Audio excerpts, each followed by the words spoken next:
sebuah hamparan luas di jantung benua Afrika. Langit terbuka, tanah retak oleh panas, dan angin membawa aroma rumput kering dan debu. Di sanalah sebuah perjalanan besar dimulai. Perjalanan yang tak pernah benar-benar berakhir.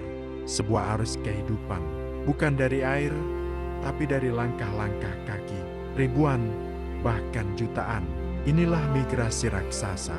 Ketika wildebeest, zebra, kerbau, dan antelop meninggalkan tanah kelahiran mereka dan memulai perjalanan ribuan kilometer melintasi sabana yang gersang. Demi satu hal, bertahan hidup. Mereka berjalan tanpa peta, tanpa jaminan keselamatan.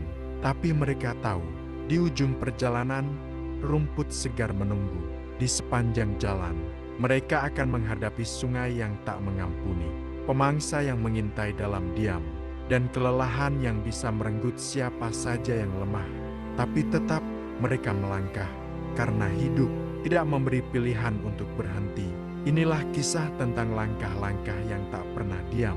Kisah tentang keberanian tanpa suara, dan alam liar yang masih memegang kendali atas segalanya.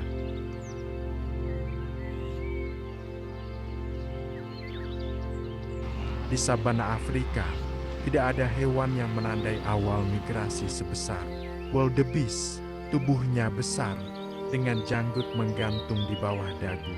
Tanduknya melengkung, matanya waspada, dan langkahnya mantap. Tapi meskipun terlihat kuat, wildebeest adalah mangsa, bukan pemangsa. Setiap tahun, sekitar 2 juta wildebeest memulai perjalanan panjang.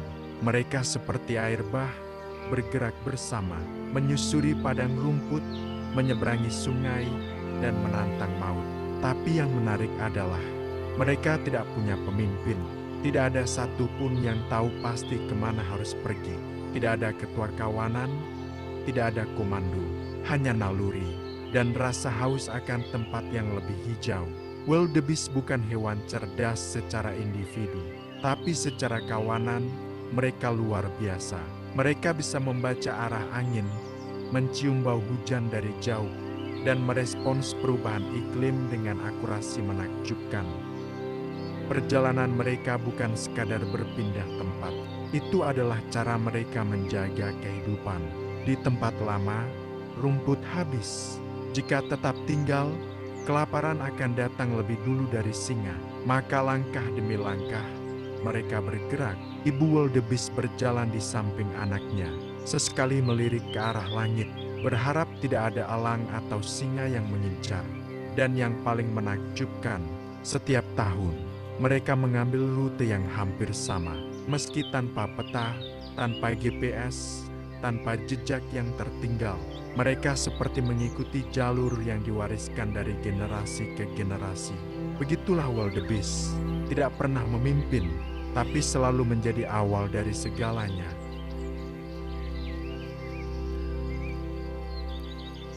Wildebeest bukan satu-satunya yang bergerak. Di sepanjang jalur migrasi, langkah-langkah lain ikut bergabung. Di antara debu dan suara kaki ribuan kawanan, terdengar juga derap zebra. Garis-garis hitam putih itu bukan hanya hiasan. Zebra punya mata tajam, telinga peka, dan indera yang mampu mendeteksi bahaya lebih cepat dari wildebeest. Itulah sebabnya mereka sering berjalan bersama. Wildebeest punya jumlah besar, tapi zebra punya penglihatan tajam. Saling melengkapi, saling bergantung. Dalam dunia yang liar, kerja sama adalah kunci bertahan hidup. Di samping mereka ada antelop, lincah, cepat, dan tak pernah jauh dari kawanan besar. Mereka menjadi sinyal hidup. Jika satu melompat panik, kawanan tahu ada pemangsa mengintai. Dalam migrasi, ini bukan tentang siapa yang paling kuat, tapi siapa yang paling bisa membaca alam. Kadang mereka berjalan dalam diam, hanya suara langkah yang terdengar, seperti drum yang tak pernah berhenti. Kadang mereka saling menoleh, mencium angin, merasakan sesuatu tak terlihat sedang mendekat, tapi tetap mereka berjalan, Karena yang lebih menakutkan dari pemangsa adalah mati kelaparan jika tetap tinggal. Dalam satu hari, mereka bisa berjalan lebih dari 20 kilometer di bawah matahari yang membakar kulit dan tanah yang mulai pecah oleh musim kering. Tak ada istirahat panjang, hanya jalan dan harapan. Mereka berjalan sebagai satu arus besar. Wildebeest, zebra, antelop, 3 jenis hewan berbeda, tapi satu tujuan, hidup. Dan semakin jauh mereka berjalan, semakin dekat mereka pada bahaya berikutnya. Sungai besar, penuh arus deras, dan mulut pemangsa yang sabar menunggu. Setelah berhari-hari berjalan, akhirnya kawanan besar itu tiba di tepi sungai. Sungai Grumeti, atau kadang Sungai Mara, tergantung tahun dan arah mereka bergerak. Tapi satu hal pasti, di balik aliran air itu, selalu ada yang menunggu. Airnya tampak tenang, tapi semua tahu di bawah permukaan puluhan buaya sudah bersiap. Wildebeest mendekat, tapi mereka ragu. Mereka tahu menyeberang berarti taruhan nyawa, tapi di belakang mereka rumput telah habis. Di depan sana kehidupan baru menunggu. 1, 2, 5 wildebeest maju. Tanpa aba-aba, mereka mulai melangkah ke air. Dan seperti isyarat rahasia, kawanan lain pun ikut. Ratusan, lalu ribuan, mereka melompat berenang, berusaha mencapai tepi seberang. Lalu, seekor buaya muncul dengan rahang menganga. Rahangnya kuat, cukup untuk mematahkan kaki seekor zebra dalam sekejap. Seekor wildebeest terserat, suara percikan air.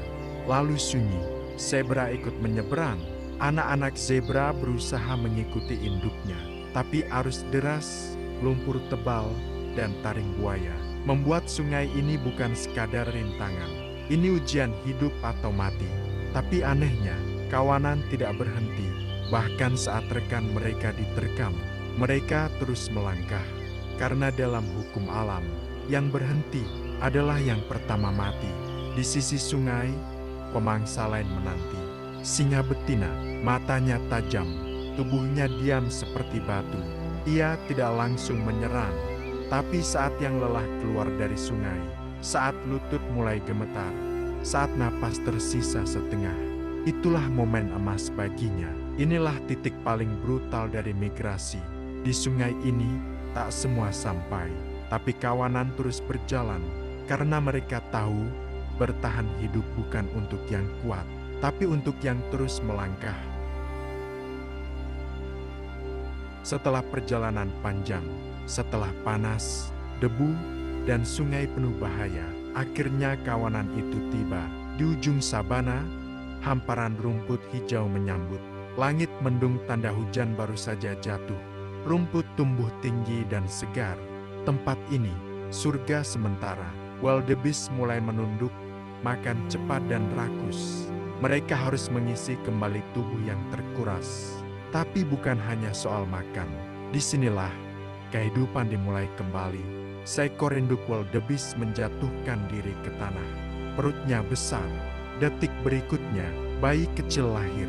Terbungkus lendir, tapi segera bergerak. Dalam hitungan menit, si bayi berdiri. Kakinya gemetar, tapi otaknya tahu, aku harus bisa berdiri, atau aku akan tertinggal.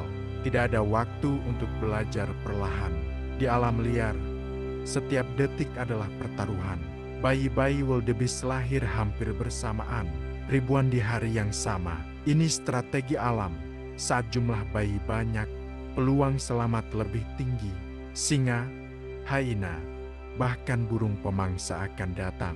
Tapi mereka tak mungkin memangsa semuanya. Maka harapan tumbuh di tengah angka besar. Di sisi lain, zebra juga melahirkan. Antelop kecil mulai belajar berlari. Dunia ini penuh kelahiran, dan di saat yang sama, penuh ancaman. Tapi meski bahaya masih ada, untuk pertama kalinya sejak bermigrasi, kawanan bisa bernapas lega. Mereka tidur lebih nyenyak, minum dari aliran air jernih, dan melihat anak-anak mereka melompat di padang luas. Namun, mereka juga tahu, waktu di sini tidak lama. Matahari akan kembali membakar, rumput akan kembali kering, dan perjalanan panjang akan dimulai lagi. Tapi untuk sekarang, mereka menikmati setiap hembusan angin, setiap gigitan rumput, dan setiap suara bayi yang pertama kali memanggil induknya.